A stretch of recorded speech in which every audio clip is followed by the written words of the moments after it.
রায়পুরে প্রবাসীর বাড়িতে পেট্রোল ছিটিয়ে আগুন দেওয়ার অভিযোগ উঠেছে। আবু মুসা মোহনের প্রতিবেদন।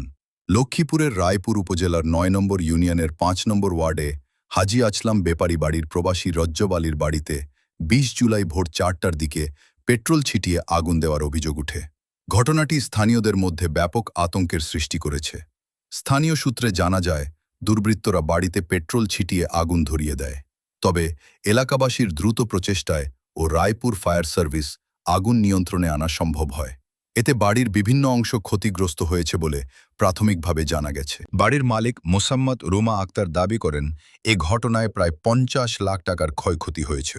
এ ঘটনায় কারা জড়িত সে বিষয়ে এখনও নিশ্চিত হওয়া যায়নি। আমরা আসলে ঢাকায় থাকি, আমরা পুরো পরিবার ঢাকায় থাকি, মাঝে মধ্যে আমরা ঘুরতে আসি। তো আজকে হঠাৎ আমাদের আসা হয়েছে, আমার ছোট ভাই বোনের দুজনেরই পরীক্ষা চলছে, আমারও রেজাল্ট দিয়েছে কিছুদিন আগে। আজকে আসা হয়েছে গতকাল রাত ৪টার দিকে, মানে আর্জেন্টিনার খেলা শেষ হওয়ার পর আমাদের বাড়িতে পেট্রোল দিয়ে আগুন লাগাই দিচ্ছে।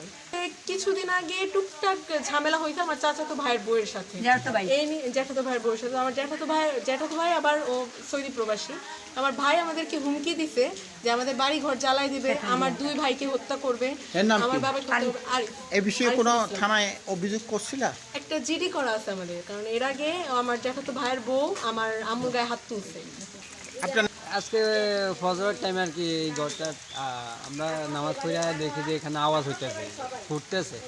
পরে আমি আগে দেখতেছি যে পুরা ধুমায় হয়ে গেছে, অন্ধকার হয়ে গেছে। পরে আমরা লোকজন নিয়ে আইসা আগুন নেবাইছে আর কি, ফায়ার সার্ভিস খবর দিচ্ছে, ওনারা আসছে। পরে আর কি আগুন নিয়ন্ত্রণে আসছে। আপনার ঘরে আগুন? এই যে আমি আজকে সকালে আইসা দেখি এই যে বোতলটা পাইলাম। এই বোতলটা কি পেট্রোল স্প্রে করছে? এই ধরনের একটা ঘরের ভিতরে দিয়ে এই জায়গায় এটা ভাঙা, এরপরে এক্সরে করছে, এক্সরে পরে ম্যাচ মেরে দিছে, মেরে দেওয়ার পরে আগুন ধরে গেছে। পরে জনগণ আইসা দেখছে, দেখানোর পরে ওরা আগুন নিয়ন্ত্রণে হওয়ার ফায়ার সার্ভিসে আসে, ফায়ার সার্ভিস আইসা সবাই মিলে নিয়ন্ত্রণে সবাই। বাড়ির মালিক মোসাম্মদ রুমা আক্তার দাবি করেন, এ ঘটনায় প্রায় ৫০ লাখ টাকার ক্ষয়ক্ষতি হয়েছে। এ ঘটনায় কারা জড়িত সে বিষয়ে এখনও নিশ্চিত হওয়া যায়নি। স্থানীয়রা বিষয়টি আইনশৃঙ্খলা বাহিনীকে অবহিত করেছেন। এলাকাবাসী দ্রুত ঘটনার সুষ্ঠু তদন্ত করে দোষীদের শনাক্ত ও আইনের আওতায় আনার দাবি জানিয়েছেন।